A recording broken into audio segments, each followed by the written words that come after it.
Hour is over. It is no longer 2021. And today we're going to sit down on Amplify Your Marketing Message with an incredible guest, Amy Lokken. And we're going to talk about the fact that you need to set the stage and how important your visual presence is in attracting the right clients and setting expectations about who you are, who you want to serve, and how that experience will flow. Please give a very warm welcome to our guest, Amy. I'm excited to sit down and have a conversation with you. Well, Christine, thank you for inviting me into your space. I adore being here. And yeah, amateur hour is definitely over, people. So let's talk about this, because why is it that we need to give far more thought to our visual presence? Talk to me a little bit about that. Yeah, well, you know what? These platforms of virtual interaction are definitely knocking away. More and more companies are either having a bit more of a hybrid where they're able to have their teams anywhere, literally around the world. And you, as an employee, have that option, or an entrepreneur, to literally set up anywhere. And but we need to remember, as though we are meeting that person across that lens, as if we were meeting them in person prior to 2020, where we are showing up as if we were walking into their space and they were walking into ours. And bottom line, that comes down to, it definitely shows that you have a level of commitment and your professionalism, and that you're actually prepared for the work and the task at hand. This is really fascinating, because when we first started into the world of virtual, many people came to it for the first time. And it was okay to be working from your kitchen, or it was okay to appropriate spaces. And in some cases, that gave birth to the idea of a virtual screen. And I know when you and I crossed paths, you said something that fundamentally changed however I have showed up since then, which was ditch the visual screen. The virtual screens are like the worst idea ever. So talk to us a little bit about that, because I think that a lot of people think it's fine, everyone else is doing it, so I'm okay to do it too. Oh, the words of those famous words of, well, everybody's doing it, I should be able to do it too. Well, we have this ability to be able to stand apart more than ever, really, when we pop up on screens. And yes, I hate to tell you all, but the virtual fake green screen background is highly detrimental to you, especially from a human psychology standpoint.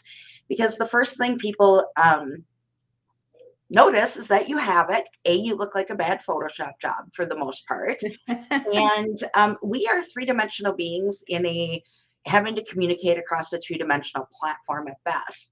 But the thing that happens in the human psychology aspect of things, we're, as an audience member, seeing the green screen and the fake background. You're leaving us wondering what you're hiding, which leads to a major distrust, because we're not even truly not fully paying attention, because we're really curious, because every time you move, and you should move when you're on these, like, we need to bring that energy as if we were in person. So every time you move, you're losing an ear, you may be losing a hand. You, at times, and it has happened, where a potential um, colleague, client of my husband's, literally was on one and completely disappeared into the You float. background. Or look Yeah, like a poltergeist, which is also a really good first impression. very much so. Yeah, and so it was just this whole, it's distracting. And bottom line, you're leaving us with a distrust because we don't know what you're hiding. And going back to your point of, the beginning, we were all kind of thrust into this, and it was okay because we were all trying to figure those things out. But I also think that was really a pivotal moment in how we were accepting one another, because we weren't accepting ourselves. of not being used to being seen on camera. We don't think about going into a live meeting and thinking about that, we're not seeing ourselves the Mhm. entire time. And there's so many different ways that you can work through and help you get over that. And the biggest thing is if you still show up as if you're walking into that, so that means you're grooming, you're getting fully dressed, all those things will elevate your confidence level and ultimately allow everybody to stay much more focused, because what was happening at the beginning was we were not only conscious about seeing ourselves on screen, but we were literally opening up our safe zone, talk about Mhm. vulnerability, to the world. So everybody was seeing inside our homes, like our safe zone, like that's where we go to retreat. And even as an entrepreneur who's worked out of her home for many years, not everybody had that, you know, space that was identified as a workspace. I see. So, Mhm. then you're, now back then, and some people still are struggling with that. We all wanted that, you know, open floor plan. Well, that certainly came to It be has a it has little proved challenging for all kinds of reasons. Visually, one, but also sound is another. And I yeah, love, I said, since you and I had crossed paths, which has now been at least a year, if not longer, that you definitely have helped me rethink when I use a visual screen. Try never to do it as a first impression. If I'm working with clients who've known me a long time and they know I'm remote, they know I'm remote. I'm honest about that. And that trust factor, I think, is a really important one for our audience to understand and recognize that the amateur hour is over. You need to be intentional about crafting your space and show up as if you were walking into an in-person event. And that is every bit of it. And so I want to talk about now, what are the signs that people are looking for, and what can you do in your environment to establish yourself in the best light? yeah, honestly, one of the best things you can do is if you're having a struggle with the fact that the only space you can work in is a bedroom, for instance. Maybe it's your bedroom, maybe it's your kid's bedroom, maybe it's your guest room. I get that. Like, trust me, we now have two of us working full time out of our home. I actually have converted our guest room closet into an office. So my husband actually sits inside the closet. The back of the wall is his backdrop. And sure, we have some, fun wall skins and things like that that we've added to add that dimension. But those are things to think about. Like, where else, we need to reimagine our spaces. But if you can't convert that closet, simply turn around. Have your back against a plain wall. First and foremost, if you have no other option, just turn around. Even if your desk is facing that wall, and when you turn on that screen and it's the bed in the background, it's an inappropriate setting for a professional meeting. I'm just going to call it out as I see it. You know what? If that's the only space, then just simply turn around for that, half an hour, 45-minute, hour interaction. There's fun ways you can actually make that happen easily. Invest in those doggy stairs. Mhm. Place that on your bed and set your laptop on the top tier. You know what? It brings your camera at the proper eye level so people aren't looking up your nose or your ceiling and all those fun things. And we can talk all about that.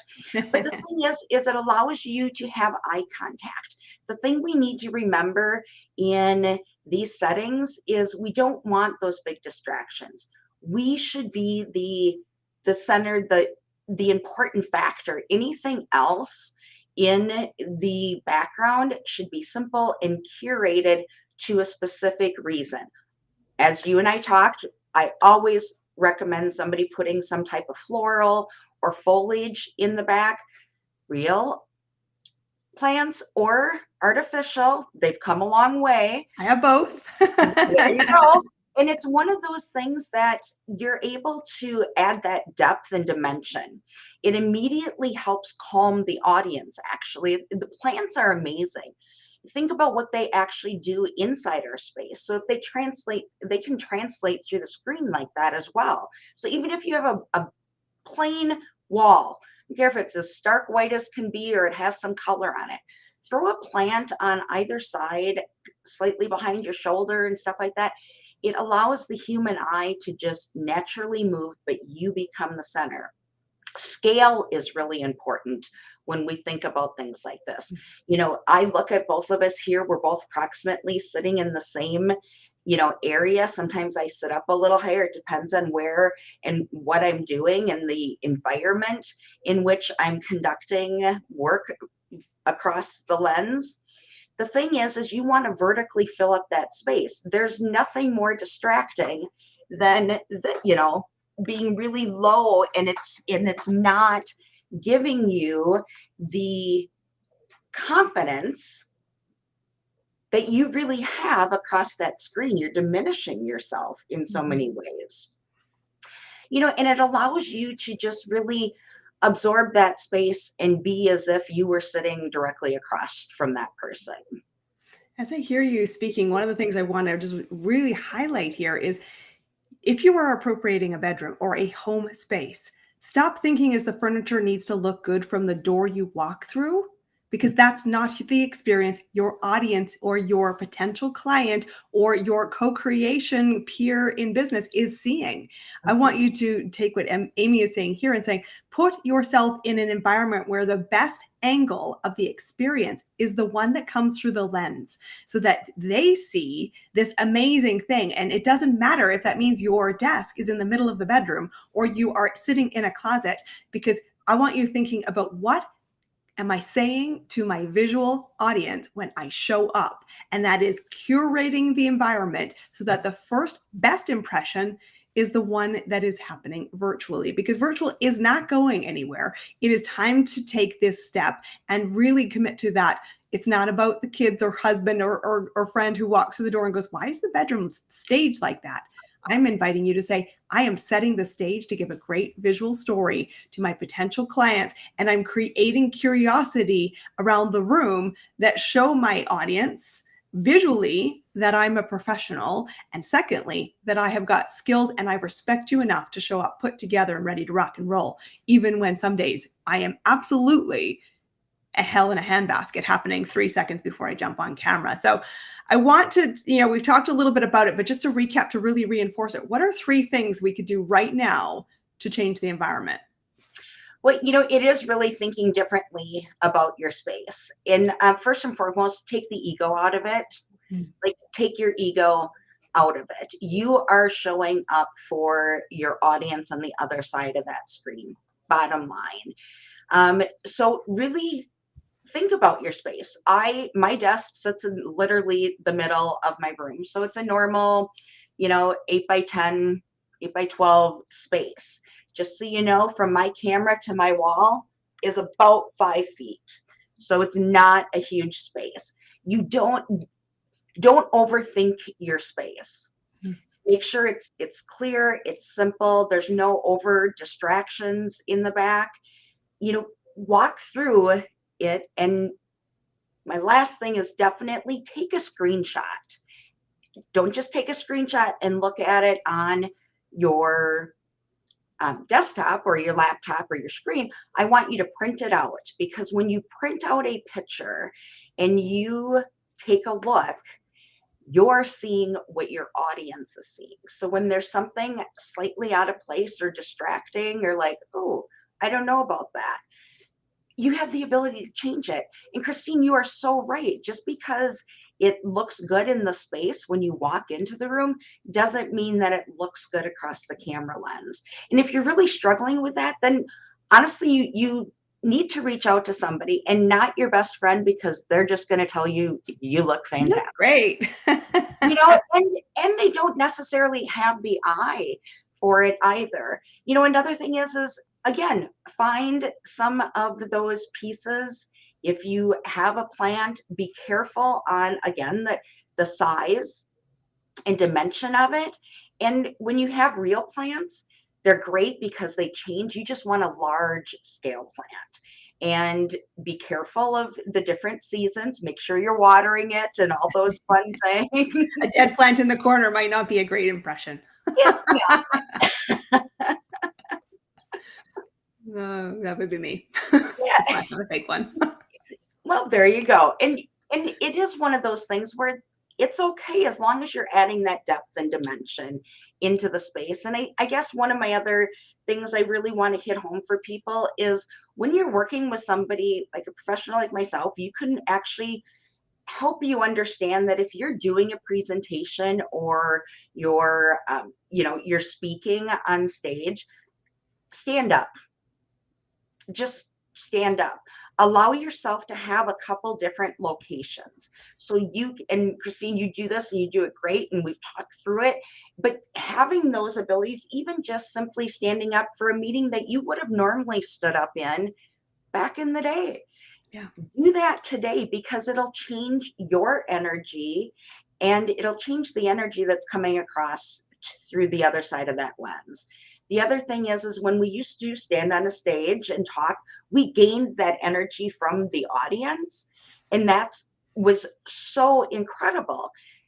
We don't necessarily have that today. Like, we're really having to pull something a little different. Mhm.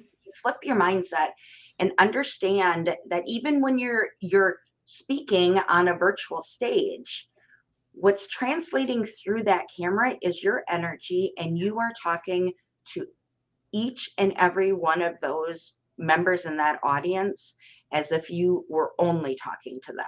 So you change your rapport a little bit, but a Mhm. great way to get that energy is to stand up or I switch up your space. I agree, and that actually also includes, for the women in the room, it's choose shoes.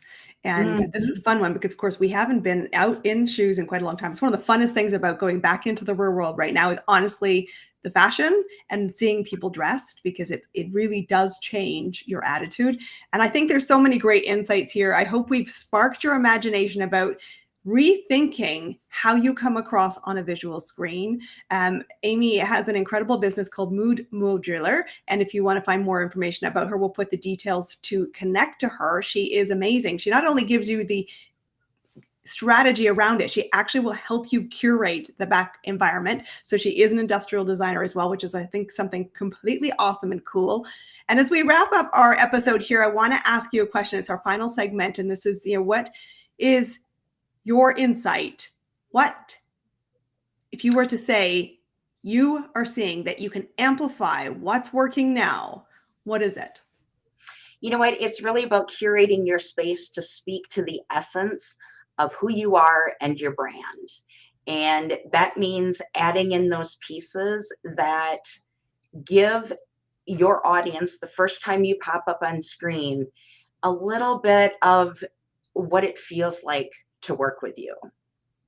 Again, it's about energy, and you can curate that simply with things you already have, because if you have them in your space, meaning wherever your space is, it may not be in that room with you currently, but we can curate that. And if you really think through what the essence of your brand is and are able to take that across the camera lens, it's gold. It is gold. That's the mic drop moment. Guys, this is Amplify Your Marketing Message. Our guest today has been Amy Lokker. It's been absolutely fantastic to have you.